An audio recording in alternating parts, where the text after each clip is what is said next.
We're at Ness Park Recreation Center. Yeah, great park. I grew up. We played ball. We did everything right here. Gang banging all. We did it all right here. Everything. This was our hangout all the time. We hang out in there smoking weed, drinking beer. Some people would be drinking hard liquor, but this is where we all, you know, it all started as far as the gang culture. For me, all started right here at Ness Park. Now, in your book, you mentioned this old school gang that no longer exists anymore called the Cafe Boys. Oh yeah, the Cafe Boys, they were over there by Horseman Junior High School. That was the Cafe Boys, you know. I think down on Archie, a lot of people, Ruben, Ricky Henderson, a lot of dudes there, they was Cafe Boys. You know, they would be at, come from Washington High School and they would hang there. You know, and matter of fact, the guy that owned it, his name was Max. I'll never forget Max. He cooked breakfast and things like that, but that's where basically all the troublemakers hung out. Okay, so they had their own spot where they hung out at. Yeah, they hung out up there. They were, like I said, they were older than us, like maybe 3 years older than us, but they hung out up there. And then some of us would leave school and we would go up there and get a hamburger or something, you know, because then shoot dice, because I was a dice shooter. I would always shoot dice. And at that time, there was no issues with the Cafe Boys? Well, you know, it wasn't, but then it was because they were like bully type of dudes, you know what I'm saying? And I just wasn't going for no bullying. I didn't let nobody bully me, you know, so I had problems sometimes, but they didn't last long. Yeah, they got, yeah. Well, most of them, I think, became Crips at some point. Yeah, they did, yeah. All right, so let's walk in the park and okay. Show me where you used to hang out at. Okay. And is this entrance the same as it was back then? Yeah, the entrance is still the same. So the 2nd Ave entrance? Man, that's it, 2nd Avenue entrance. That's where everybody used to come, right through here. This is it, yeah. And some of the older Van Ness guys would be in here too? Yeah, they would be in there hanging out, watching swimming. The girls were swimming and things like that. And they would always be doing that, you know. And it's a bathroom right here, if I'm not mistaken. Should be a bathroom right to your left. You know, I remember that. And the swings, we was on the swings and we'd be here. That's new for me, that batting cage, that wasn't there. Yeah. And then they had bleachers that was up against the Slauson side. But this has always been here, baseball diamond, these bleachers, and that baseball diamond there, that one there. Yeah, they always had like 3 baseball diamonds. Then they had basketball courts right there. And where was the pool at? The pool was right there. It's no longer there? Let's go see. Yeah, let's go see. Let's check it out. They had a big pool. Yeah, that was a good thing. So since this park is so big, it must have used to accommodate like all kind of neighborhoods. Oh yeah. Everybody came to Ness Park, and that's what I was saying. We were kids growing up together, but you had some kids that chose to do something else, you know, and they wanted to represent something else, and that's why, you know, I didn't really believe in turning against people that I knew. So we had to go across it because that's the pool right there. Indoor They pool. covered it. It's indoor now. It wasn't indoor? It wasn't indoor then. No. Yeah, it wasn't indoor. These swings were always here in that basketball court, but we used to be able to sit on some bleachers over there and sit in the pool, but you can still see the pool right there. Yeah. Oh, the pool's in the back? Yeah, but see right here, from that gate, you can see it. Yeah, we can post up right here. And we swam in that pool, man. We got so many stories about swimming in that pool, and you know, guys that end up being 60 Crips, they come here, they swimming, you know, Killer Gene, Renee Keys, they was brothers, you know, you had Fred and Billy that I grew up with on 6th Avenue and 60th. I mean, it's just a little thing, man. They had a little dude named Poochie, and Poochie and them was real young. They were real young. I think, I don't know if Big U's around the same age as Poochie, but I think he is. You had little Poochie, Red, and a lot of those guys that was coming up, but we were older. It's crazy because me and Poochie, it was a guy here and he called himself Initiating, the Van Ness gang, and me and my homeboy Dewey walked in there and it was like 30 V&Gs on the ground, just laying there, and someone was crying. I was like, damn, man, what happened? The Crips came through here and fucked y'all up? And he was like, no. The Connie's like, man, y'all ain't gangbanging no more? I said, man, well, I ain't doing that. He said, okay. So then he started putting on his gloves. and he swung on my partner Dewey. And Dewey ran, because that's what he do, he run. He ran off on me when the dudes pulled guns on me. So, but I love him like a brother, but a coward.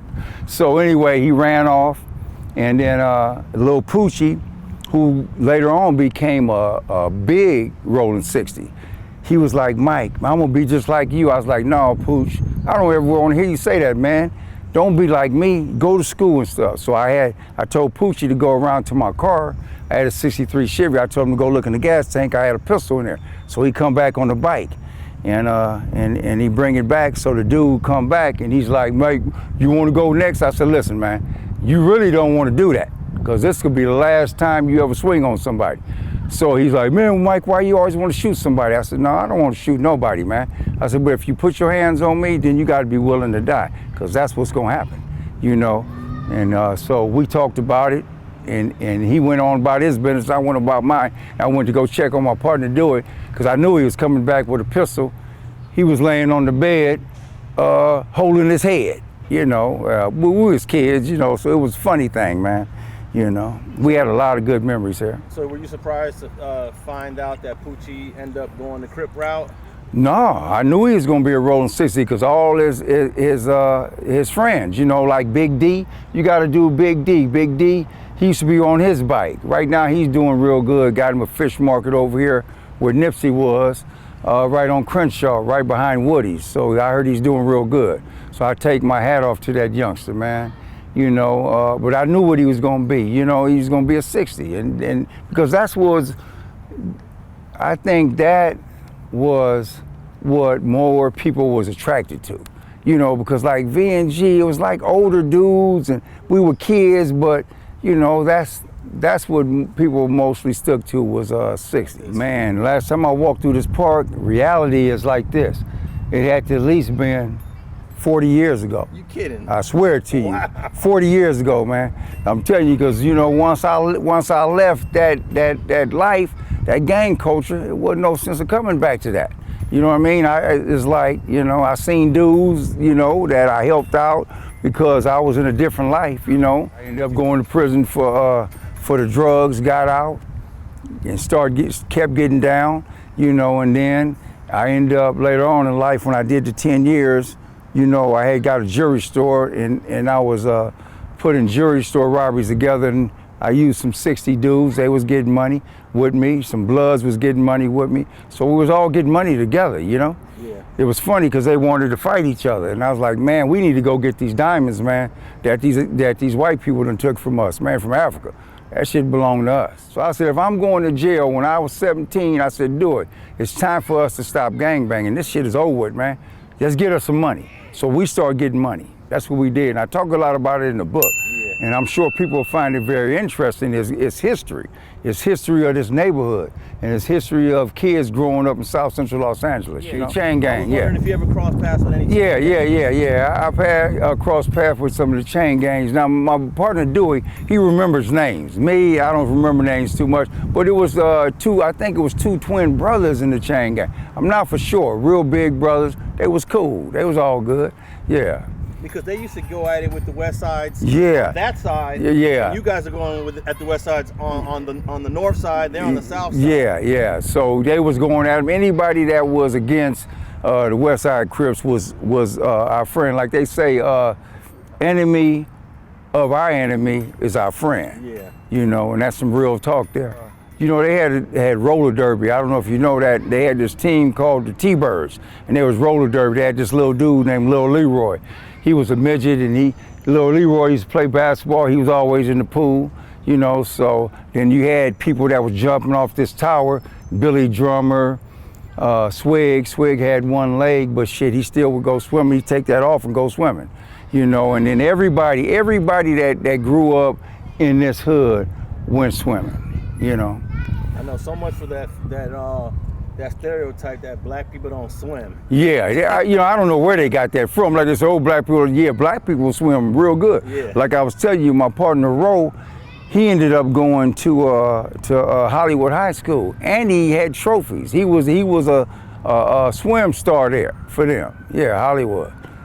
Now, when you say Swig had one leg, he literally had one leg? Yeah. What happened to him, orthopedic hospital had did operation on him and they messed up. So they had to cut cut him right below the knee and they gave him a leg, but they ended up suing him for like $90,000. Back then, $90,000 was a whole lot of money. Yeah. You know what I'm saying? That's how he was able. He got all the best low riders and all that kind of thing. You know? So even Swig would jump in the pool with that? Yeah.